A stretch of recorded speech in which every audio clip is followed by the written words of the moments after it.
But first, let's bring in my panel, One Nation Chief of Staff James Ashby and the Liberal member for Barker. Now, Barker's in regional South Australia, rural South Australia, Tony Pasin. We're going to get into a whole lot of other issues that are really important, but I can't help but ask you, you're in the party room today, Tony. How was the mood? I know you don't tell me what they said, but how was the mood of your colleagues? And what about the passion you saw from individuals? Well, it's always a great experience to listen to the contributions of colleagues, particularly that come to these debates from different perspectives from all across the country. But the message I got loud and clear out of that meeting, Peter, is that colleagues overwhelmingly want to put affordable, reliable electricity at the heart of our energy policy.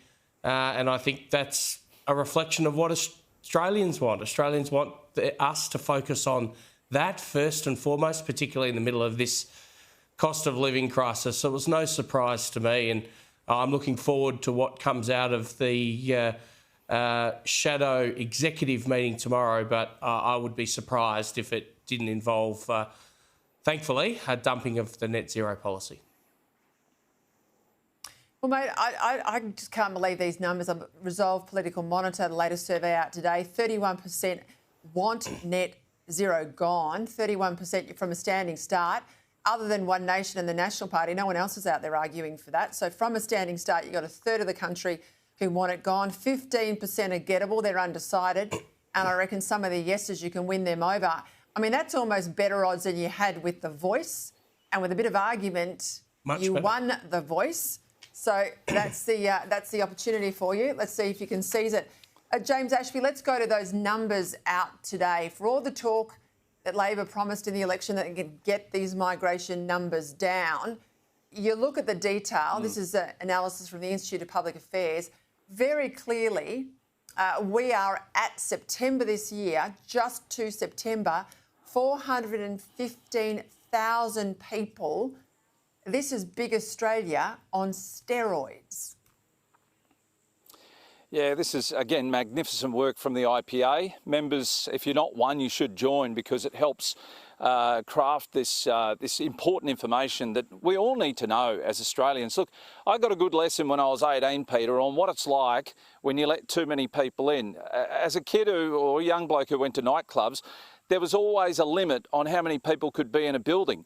And if that limit was 100, there was a reason for it, for safety, for the experience. You wanted to give club patrons a good experience. And look, there was plenty of times where I was stuck outside in that queue just having to wait patiently until someone left for a cigarette and you'd go in, right? And that was the thing that we did. Now, the same rules apply when it comes to immigration. If we over-commit people to this country, it just places too much pressure on everybody that's already here. And it ruins the experience for everyone. And I think we're all going through that at the moment. So simple analogies like that, they work, and I think it's what people understand. That is why people are hurting. That's why people are open to the discussion that, you know, I guess One Nation's been ahead of the curve on this one for 30 years. We've been saying we've got to watch the numbers of people we bring into the country, and equally as important, we have to watch the types of people that come into the country as well. But again, this is Labor putting their big intake of migrants in.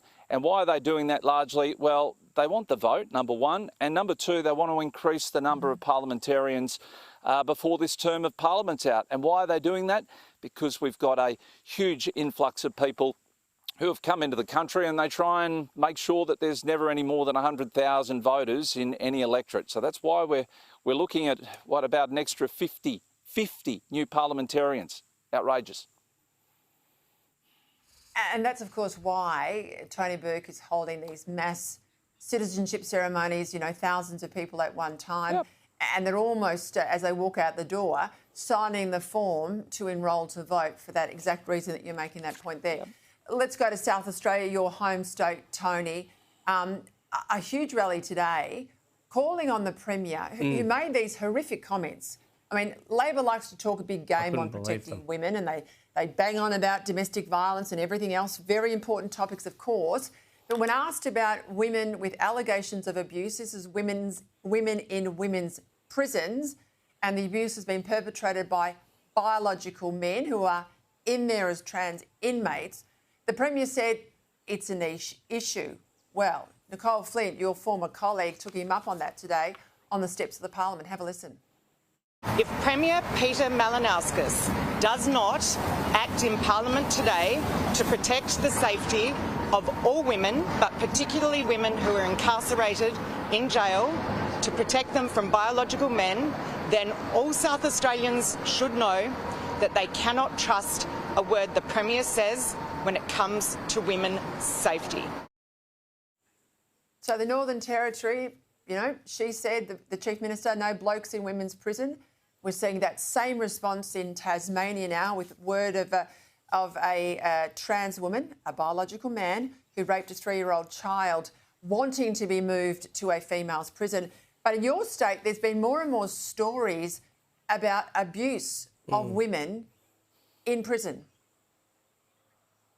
That's right, Peter. I mean, women serving custodial sentences shouldn't be forced to share a jail cell with a man. I mean, I can't believe I'm having to say that. I think of my grandfather who died in the late 90s. If he was listening to this debate, he would surely think we've gone mad. But the Premier seems to describe this as a niche issue. Well, memo to the Premier, this isn't a niche issue. This is a substantive issue. Violence in any form is inappropriate, but in that setting where the Premier has responsibilities to people in custody is just completely unacceptable. And I'm quite surprised by it, Peter, because normally the Premier, and I've got to give him credit for this, he's normally on his line and length. He's smooth as a cat's whiskers, effectively. But for some reason, perhaps pressure within his caucus from the left, he's just way off the mark on this one.